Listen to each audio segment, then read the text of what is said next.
Alors, t'en es où? À 28 semaines d'aménorrhée.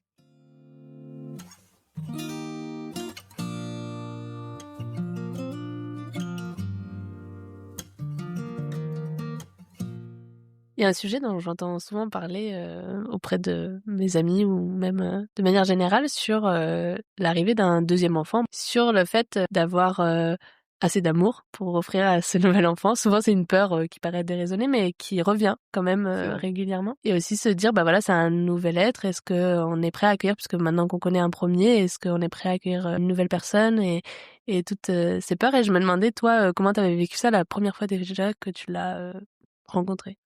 Alors déjà, pour commencer, je n'ai pas été en prise de cette peur, donc ce que je vais dire va être relativement modéré. Je me permets de le préciser parce que, évidemment, peut-être que je vais oublier des choses dans lesquelles les gens vont peut-être pas se reconnaître. Et c'est important de le dire parce que je pense qu'on a tous nos spécificités et que mon raisonnement sera d'office partiel avec mon vécu. Et moi, c'est vrai que ça n'a pas trop fait partie de mes peurs. Je l'ai par contre en effet entendu à plusieurs reprises cette question de est-ce que je vais avoir alors plutôt des hommes la capacité d'aimer d'autres enfants. Ouais. Je l'ai plus entendu venant d'hommes, ouais. Et sinon de dire mais là on est bien comme on est. Est-ce que j'ai envie de prendre le risque de balancer cet équilibre? Ça aussi je l'ai plus entendu de la part d'hommes que de femmes. Et je comprends tout à fait pourquoi on peut se poser ce genre de questions. Il existe aussi des schémas évidemment où l'homme peut avoir envie plus que la femme. Du coup, cette notion de est-ce que je veux avoir un deuxième enfant ou pas, dans ma logique de vie, je me disais que j'aurais aimé avoir plusieurs enfants. Je m'étais jamais dit que j'aurais 3 enfants. L'enfant unique me faisait un peu peur. Ce qui s'est passé, c'est que je me suis dit, ok, ça me fait un peu peur, j'aimerais avoir au moins 2 enfants. Par contre, j'ai pas envie de mettre en péril ma santé, ou la santé de mon couple, ou peu importe, pour accomplir, on va dire, une checklist. C'était important pour moi de me dire, ok, ça c'est mon désir, mais comment ça s'incarne? Et en fait, à chaque fois qu'il y a eu une naissance, la chose, c'était comment ça se passe, et à quel moment je me sens prête, ou pas, de faire rentrer une nouvelle vie qui va sans doute changer cet équilibre. Parce que, en fait, ce que tu disais en introduction qui est très pertinent, c'est il y a quelque chose que je sais faire, parce que ça sera plus la première fois, mais ça reste un individu unique et à part entière, et ça sera certainement pas le clone du premier ou de la première. Des fois, les enfants se ressemblent, mais on peut aussi se dire que peut-être ils sont très opposés. Dans mon cas, ce qui était important à prendre en compte était ça. C'était de me dire à quel point là, je suis prête à mettre en péril, entre guillemets, la situation actuelle. C'était basé là-dessus. C'est plus que est-ce que j'ai assez de place d'amour? Je n'avais pas de doute sur ma capacité à donner de l'amour ou donner du temps à ces enfants-là. Oui, mais c'est intéressant, oui, cette question de refaire ou de faire différent avec du nouveau ou peut-être du pareil. Comment aussi t'as pensé ça en amont? Parce qu'une fois que c'est la réalité, bon bah tu fais avec ce qui est. Comment tu l'avais vécu la première fois ou comment tu le vis là? De te dire ah non, il y a des choses que je veux pas refaire ou des choses au contraire que j'ai bien envie de refaire parce que ça fait partie de mes valeurs ou parce que j'ai l'impression que c'est quelque chose qui fonctionne parce que ça a fonctionné pour mes deux précédentes. Est-ce qu'il y a des choses comme ça qui circulent pour l'instant? Il y a 2 aspects dans ce que tu dis. Tu as parlé des valeurs, on peut entendre aussi tous des aspects matériels. Oui. Quand tu dis ça a fonctionné avec ma première ou pas. Déjà, il y a je pense des valeurs et des choses où tu te dis OK, ben ça je suis contente d'avoir fait ça. J'aimerais bien en tout cas s'il y a de l'espace pour faire en sorte que ça se reproduise. Que ce soit dans l'éducation, dans le fonctionnement que tu choisis d'avoir, cododo, pas cododo, allaitement, pas allaitement, tout ça. C'est comment tu t'es senti confortable là-dedans et le chemin que tu as fait avec le temps de te dire est-ce que j'ai envie de recommencer, peut-être plus, peut-être moins, peut-être différemment, parce que émotionnellement, je me suis mise en paix avec tel truc ou tiens, je suis devenue curieuse de parce que des fois aussi, on fait pas quelque chose à un moment, mais on peut devenir curieux pendant la parentalité, et le deuxième enfant peut ouvrir une porte différente. Ça, on va dire, c'est des envies personnelles, ça peut aussi être un contexte de valeur, de dire, moi, il y a des choses, je veux que mon enfant ait accès dès sa petite enfance, dès sa naissance, à telle atmosphère à la maison, à tel rythme de vie, à telle ouverture sur tel type d'activité. Et après, il y a les aspects matériels. Typiquement, tu te dis, ah là là, ça a super bien marché pour, je vais prendre cet exemple qui va parler à beaucoup de gens, le sommeil. Ça a vachement bien marché avec ma première. Je vais du coup reproduire à peu près la même chose. On est d'accord que de toute façon, même avec la première, ça n'a fait que s'adapter dans le temps, avec aussi son rythme qui a changé. Mais il y a des choses qui auraient peut-être été des clés qui ont aidé à certaines choses. Et en fait, tu te rends compte que même si mes filles ont un sommeil qui est calé et qui est OK, je n'ai pas pu reproduire les mêmes choses de l'une à l'autre. Ce qui est intéressant, je pense, c'est de se souvenir ce qu'on a pu faire la première fois et se sonder soi-même. Je pense que ce qui est très important, c'est de se dire, OK, là, je suis dans tel état de fatigue ou pas de fatigue. J'ai les capacités ou l'énergie de me lancer dans, tiens, là, je vais peut-être tenter des trucs. Je garde sur cet exemple du sommeil parce qu'il parle à tout le monde. C'est de dire, est-ce que je vais tenter une nouvelle façon d'endormir? Parce que là, je sens que j'ai l'énergie pour. Ou au contraire, là, j'ai pas d'énergie pour ça. Je sais que potentiellement, ça pourrait être une phase où je tente des trucs, mais j'ai pas les ressources et c'est OK. Donc, tant pis, on reste dans quelque chose qui fait que tout le monde arrive un peu à se reposer. Le but, en fait, c'est vraiment d'aller récupérer de l'énergie.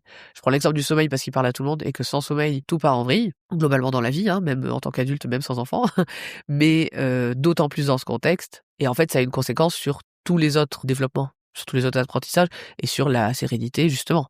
Est-ce que il y a l'espace ou pas d'accueillir quelqu'un d'autre, un nouvel être ou pas. Et moi, je pense que c'est vraiment quelque chose sur lequel, quand je dis est-ce qu'il y avait la place ou pas? Est-ce que je me sentais d'accueillir un nouvel enfant? Notamment dans mon énergie. Si je suis éreinté, j'aurais attendu plus. Si je me dis, OK, là, dans ma vie, oui, il y a des jours plus difficiles que d'autres, mais j'arrive à dormir et j'arrive à avoir de l'énergie, alors dans ce cas-là, j'ai de la place pour ça. C'est pas qu'une question d'amour ou pas. C'est qu'en fait, si t'es sur les rotules H24, peut-être autant attendre 6 mois ou un an. Après, je sais que quand je dis attendre 6 mois ou un an, c'est très théorique. Moi, je suis une femme qui vient d'avoir 38 ans. Je pouvais pas attendre non plus 15 ans avant d'avoir un enfant. Des fois, c'est des questions de fertilité. Peu importe la raison, je sais que c'est pas si simple. Mais c'est pour donner un peu d'espace aux gens qui se disent « Oh là là, mais là, il faudrait que je fasse ci ou ça. » Il faudrait pas, en fait. Si ton enfant il met plus de temps à s'endormir et qu'il a besoin de 6 mois de plus pour récupérer des cycles qui font que toi tu récupères aussi, ils sont nécessaires ces 6 mois. Et c'est OK, c'est pas grave, il finira par trouver son rythme et toi aussi. Si c'est ça qui va permettre d'adoucir le truc. Oui, de trouver un équilibre, quoi. Du coup, là, tu parles de fatigue théorique avant de concrètement se lancer dans une grossesse et dans un accouchement et dans un après avec un enfant. Finalement, quand on fait notre premier, on reste malgré tout frais. Et puis après, un peu moins. Et après, quand on se lance pour un deuxième, mine de rien, on a quand même la parentalité du premier enfant, peu importe depuis combien d'années. Parfois, si ça fait longtemps, on a peut-être eu le temps de récupérer, mais en fait, on récupère jamais, on le sait, nos heures de sommeil, on récupère jamais notre fatigue. Enfin voilà, on vieillit. Enfin, il y a tout un tas de choses qui se jouent aussi. Et du coup, je me demandais ce qu'il en avait été dans la réalité en termes de fatigue. Comment tu vivais, toi, ce rapport peut-être à la fatigue et au fait que les parentalités s'ajoutent au fur et à mesure? Comme j'ai dit, moi j'ai attendu du coup d'avoir récupéré avant d'être enceinte, enfin ou en tout cas de me sentir OK. Et ma première fille m'a permis de récupérer de l'énergie et du sommeil assez rapidement. C'est une petite qui est assez tranquille à ce niveau-là et donc plutôt chanceuse. Je parle pour moi hein, de pouvoir faire ça. Et là je tombe enceinte et c'est pas une question de fatigue. Ce qui est compliqué, c'est que moi mon premier trimestre, presque mes 4 premiers mois, du coup j'ai eu énormément de nausées. Mais vu que ma fille a un tempérament plutôt calme, ça va. Donc ça a été ce qui était plus stressant pour moi. C'était ce qui était relatif à la peur de la fausse couche que j'avais pas du tout eu pour ma première grossesse. Moi, je suis tombée enceinte, elle avait 13 mois. Donc elle marchait un peu, mais bon, il y a la fatigue de quand t'as 13 mois, tu fais pas des marathons encore. Et puis même mettre dans un siège auto, sur les tables allongées, etc. Parce que à 13 mois, t'es pas forcément propre. Et de me dire, waouh, tout ce poids que je porte et tous ces allers-retours que je fais en voiture et tout, ça a été plus ça ma trouille. Et là, je me disais, c'est même si je m'en sens l'énergie, est-ce que mon corps, lui, n'est pas fatigué et que je m'en rends pas compte parce que moi, dans ma tête, je suis à peu près reposée. Il y avait un décalage comme ça entre ma fatigue mentale et la peur que je n'écoute pas la fatigue de mon corps. Mais en même temps, comme tu dis, je suis maman d'une petite fille, bien sûr que j'ai envie de m'occuper d'elle. Je vais pas la laisser assise dans une chaise à la regarder droit dans les yeux. Surtout qu'en plus, c'est une phase où justement, elle apprend à marcher 13 mois, quoi. Et tous les mois qui s'en suivent. Et puis, à partir du 2e trimestre, ça s'est apaisé. Étonnamment, pour cette grossesse-là, j'ai peut-être eu ça 2-3 semaines en me disant, est-ce que ce bébé va supporter le fait que du coup, j'ai un enfant de pas encore 4 ans et pas encore 2 ans, parce que quand je suis tombée enceinte, c'était pas encore le cas. Et c'est très vite parti, parce que je me suis dit, cet enfant, s'il a d'être là, il sera là, il est souhaité, il aura sa place. Mes 2 filles qui sont là ont besoin de moi. J'avais moins de place pour la peur. Je suis pas du tout en paix avec l'idée de perdre un enfant. C'est vraiment pas quelque chose avec lequel je suis sereine, mais on va dire que dans une idée peut-être de déni, je me laissais consciemment et volontairement happer par le fait de m'occuper des autres. Oui, j'allais dire, je sais pas si c'est du déni ou un manque de temps. Moins on a de temps, moins on pense aussi. Oui, mais ce que je veux dire, c'est que c'était quand même présent dans ma tête, mais je me laissais pas envahir par la peur comme j'avais pu le faire à ma 2e grossesse, tu vois. Oui, et puis là, c'est aussi la 2e fois que tu vis un enfant de plus aussi, donc peut-être il y a des choses aussi qui sont différentes. Et d'ailleurs, je me demandais aussi sur Tout à l'heure, on parlait des choses à refaire pareil ou non. Et souvent, j'entends dans les récits la question de plus on ajoute des enfants, plus on lâche prise. Tu parles là du temps, par exemple, t'as plus le temps finalement aussi de te laisser happer par cette angoisse où tu ne prends pas le temps parce que il y a des gens qui ont besoin de toi. Je me demandais s'il y avait des choses sur lesquelles tu avais senti que tu avais lâché prise ou sur lesquelles tu sentais que tu allais peut-être pour la troisième lâcher prise. En fait, je pense que c'est un peu complexe de répondre à cette question parce que faut réussir à mettre le doigt sur quelque chose sur lequel on lâche prise et en fait, c'est tellement dilué dans le temps pour un seul enfant. Tu vas déjà glisser dans ta pratique, dans l'adaptation à ce petit être qui a une façon de faire. On va dire, voilà, moi je m'étais dit que ça me conviendrait, méthode ou pas méthode, en tout cas à soi-même. Et en fait, peut-être que ton enfant va exprimer des besoins ou va avoir un rythme un peu différent. Donc en fait, voilà, c'est toutes ces choses qui vont s'harmoniser dans le temps et que parfois, dans l'angoisse du contrôle ou les stress, tu vois, ou des peurs, le contrôle va répondre à un besoin, tu vois, à une peur. Et du coup, ça va être un peu plus difficile. Mais on le fait pas sur tout le temps, dans tout. Et dans l'idée de ce que je disais tout à l'heure, je prenais l'exemple du sommeil. Mais moi, par exemple, le besoin d'allaitement et la réalité, les gens qui ont eu des enfants avec des freins de langue, qui sont nés un peu plus tôt, ou ce genre de choses comprendront. Au niveau des crevasses ou ce genre de choses, il peut y avoir plein de facteurs. Et puis des stress physiques. Est-ce que tu arrives à tirer ton lait, pas ton lait? J'ai été dans un truc où j'avais beau avoir du lait, impossible de le tirer. J'ai essayé plein de tire-lait, j'ai vu des conseillers en lactation, j'ai fait tu regardes avec la photo, pas la photo, le bébé d'un côté, le tire-lait manuel, pas manuel. Je connais pareil pour moi. Et pourtant, t'as du lait. Tu fais de l'expression manuelle, ça part. C'est ton bébé, ça part. Donc en fait, il y a des situations comme ça où, oui, ça va t'obliger à lâcher prise. Et en fait, d'office, du coup, quand tu le revis une deuxième fois, tu appréhendes des choses différemment parce qu'il s'est passé du temps, que t'as eu toutes ces expériences et que, en tout cas dans mon cas, tu le vis moins comme un échec. Tu sais que ça peut arriver et ce n'est plus tu sais que ça peut arriver parce qu'on te l'a dit et qu'on t'a dit ouais mais t'inquiète et tout, c'est pas grave. C'est qu'en fait tu as fait un travail sur toi où tu t'es mis en paix en te disant ok bah moi ma situation est ça. Donc en fait tu n'as plus tu vois le truc de la mise en échec de te dire pourquoi j'y arrive pas et les autres oui.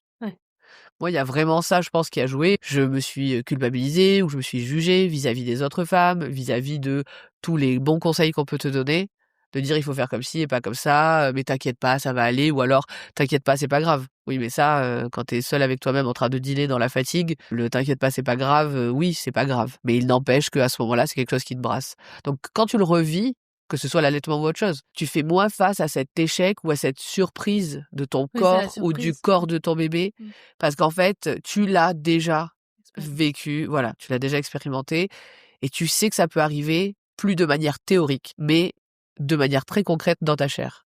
Et je trouve que ça change tout, parce qu'en fait, dans la parentalité, il y a vraiment ça. Les choses ne sont plus théoriques, mais les choses s'incarnent. Et donc, même si ton deuxième enfant est différent, et moi je suis sûre que ma troisième sera différente aussi, ça m'est arrivé une ou deux fois, tu vois, de réfléchir à ça et de me dire, tiens, à quoi elle ressemblera? Enfin, est-ce qu'elle sera un intermédiaire? Parce que moi, mes deux premières sont assez opposées sur certains trucs. Donc je me dis, est-ce qu'elle sera entre les deux? Est-ce qu'elle sera plus comme l'une? Est-ce qu'elle sera plus sur l'autre? Tu vois, forcément, ça te traverse, c'est des pensées. J'ai pas fait de tableur Excel. Au troisième, il y a plus de variantes. Voilà, et je me dis, et s'il faut, elle sera ni comme l'une, ni comme l'autre, ni entre les deux, elle me surprendra sur d'autres trucs. Et ça sera chouette. C'est sûr. En fait, je pense que la vie te pousse et t'invite à lâcher prise au fur et à mesure d'un même enfant. Et en fait, à chaque enfant. Que tu sois quelqu'un qui a besoin de beaucoup de contrôle, pas beaucoup de contrôle, que tu sois quelqu'un qui a des difficultés à lâcher prise ou pas. Oui. En tout cas, si l'enfant est désiré, et qu'il y a la place et l'énergie pour ça, il va y avoir des moments difficiles, il va y avoir des moments heureux, mais en tout cas, c'est le flot de la vie. Oui, mais comme tu dis, le fait d'incarner est intéressant. Moi, ce que je dis souvent, c'est que c'est normal d'avoir peur avant, parce que tu contrôles rien, donc tu as besoin un peu de remplir ça avec du stress, des angoisses, enfin pas tout le monde et pas toujours, mais c'est typique. Et en fait, quand ça va arriver, peu importe que ça soit un enfant, que ça soit une situation, que ça soit un nouveau boulot, une fois qu'on y est, ça sera la réalité de ce que c'est, et donc tu t'adapteras forcément en fait. Et même d'ailleurs dans les drames, je parlais de perdre un enfant tout à l'heure, finalement au moment où tu y seras, tu devras faire avec ce qui se joue et du coup tu incarneras le moment quoi. Et c'est intéressant de se remettre ça en perspective, je trouve, de se dire que c'est normal d'avoir peur. Mais en fait, quand la situation sera là, ça sera concret, donc on va avoir une solution concrète. Une solution ou pas, mais je veux dire, on va réfléchir à des choses concrètes, que ça soit solution ou tâtonnement, quoi. Mais en tout cas, ça sera concret. Comme tu dis, avoir des appréhensions ou se poser des questions. Et puis, quand ça arrive, ça va être des nouvelles questions, ça va être des nouvelles peurs, comme je disais, moi, tu vois, ça va être peut-être des déceptions, ça va être des sensations d'échec. Tu réagis à ça et... Tu trouves de l'aide. Oui, voilà. tu trouves de l'aide, tu évolues, et puis la vie te fait évoluer, quoi. On parlait de lâcher prise tout à l'heure. Souvent, il y a aussi la question du temps divisé. C'est-à-dire que pour un premier, on a toute l'attention qui peut être portée, alors ou pas si on a un boulot qui est prenant, enfin voilà, sur les situations hein, bien sûr, mais en général, en tout cas, on a toute l'attention qui peut être portée sur cet enfant. Au deuxième, un peu moins. Au troisième, encore moins. Et je me demandais comment t'avais vécu ça concrètement, pas dans l'avant, mais quand c'est devenu concret. Comment t'as dealé avec ça pour, oui, peut-être permettre aux gens aussi de penser un peu cette question du temps divisé, comment on se met en paix potentiellement avec ça, comment ça pèse, parce que des fois aussi, même si t'es pas en paix avec ça, c'est intéressant de comprendre aussi où ça pèse pour pouvoir peut-être le comprendre en amont, ou en tout cas, comme on disait tout à l'heure, moins d'effets de surprise. Encore une fois, je parle en ce qui me concerne. Je sais qu'il y a des gens qui vont être très à l'aise là-dessus, et tant mieux pour eux, parce que c'est quelque chose d'assez lourd, hein, le sentiment de culpabilité, surtout vis-à-vis des enfants. On avait fait le choix avec mon conjoint pour ma première fille, et en fait pour toutes nos filles à 1 ou 2 mois près, parce que du coup la vie fait que après tu dois un peu adapter les timings, que la première année je sois présente à l'enfant, ok, et qu'au bout d'1 an on puisse réfléchir à la nounou, ce genre de choses. Du coup, la première année de ma première fille, j'ai été absolument présente pour elle. Je suis tombée enceinte, elle avait 13 mois. Le moment où elle allait commencer à aller chez la nounou, super timing. Je tombe enceinte et en fait là, je me dis waouh, parce que j'ai la peur éventuelle d'être occupée par ma première et que ça puisse nuire à ma grossesse. Et en même temps, ça se passe. Au bout du milieu du 4e mois, quelque chose comme ça, j'ai plus trop mes nausées. 2e trimestre, du coup, je reprends de l'énergie, etc. J'ai plus la peur de perdre l'enfant. Donc j'ai tout le temps de finalement vivre la grossesse sur 2 trimestres chouette. Par contre, ce qui se passe, c'est que après la naissance, on peut plus passer des journées entières à la regarder sur son tapis en attendant que mon conjoint rentre et que je m'adapte à elle, que ce soit l'allaitement, puis après la diversification, les biberons, je ne sais quoi, le sommeil et compagnie. C'est ah oui, bah là, faut amener à la nounou la première, aller chercher à la nounou avec ce que la vie aussi, tu sais, t'as des rendez-vous, t'as des trucs, des machins. Donc t'as beau être en congé parental de nouveau pour 1 an, t'as un petit être de même pas 2 ans, dont il faut s'occuper aussi. Il faut lui changer éventuellement les couches, les habits, lui donner la douche, lui faire à manger. Pas la même chose qu'un bébé. Là, tu rentres dans une dimension où tu fais ah ouais, j'avais pas réfléchi à ça. On mange pas tous la même chose au même âge. T'as un couple d'amis qui passe, tu fais un peu plus ou un peu moins. Tout le monde mange pareil. Ouais, surtout là sur la période nourrisson dont tu parles, puis après chacun ses techniques puis de le début de la diversification. Oui, c'est ça. Puis le début de la diversification, quel que soit le type de diversification que tu fasses, il y a autre chose qui arrive dans le régime. Et en fait, c'est l'envie de faire pareil ou pas pareil. Ça peut faire de la régression d'un côté, ça peut faire des envies de l'autre. Toi, t'es là-dedans, tu te dis ok. En fait, il y a beaucoup de choses. Hein. C'est les jeux, c'est la propreté, c'est la diversification. Bon, ça après, c'est étalé dans le temps. Hein. Les journées passent, et là, c'est là que vient la culpabilité dans mon cas. C'est de me dire, purée, mais j'ai l'impression de pas lui consacrer de temps. Alors qu'en vrai, je lui consacre du temps. Mais j'ai moins de plages horaires à m'allonger. Ma première fille, bon après moi j'aime dessiner. Je m'allongeais à côté d'elle pendant qu'elle avait 2 mois, quelque chose comme ça, et je la dessinais, je la peignais, tu vois. J'ai pas eu le temps de faire ça pour la deuxième, tu vois. Je n'ai pas d'aquarelle de ma deuxième fille. Après, pour la deuxième, on a aussi commencé le podcast, hein, donc on rentrait aussi dans une autre dynamique aussi. C'est juste. Où ça t'as prenait eu beaucoup une plus. activité perso aussi. Oui. Là, pour la 3e, la culpabilité peut-être arrivera après la naissance, mais elle commence à la grossesse en fait. Parce que même cette grossesse, avec 2 enfants en bas âge, enfin que j'estime être plus ou moins en bas âge quand même, 4 ans et 2 ans, c'est très sollicitant. Elles sont quand même relativement autonomes, mais elles ont besoin de moi pour quand même tout un tas de choses. Même si elles vont avoir des moments où elles vont jouer ensemble ou quoi, elles peuvent se crêper le chignon, elles peuvent être fatiguées, et puis dans tous les cas, Paloma elle est pas encore propre, elle apprend. Et puis Andine elle commence à avoir des besoins je veux faire mon truc dans mon coin, mais ma sœur du coup elle est collée à moi.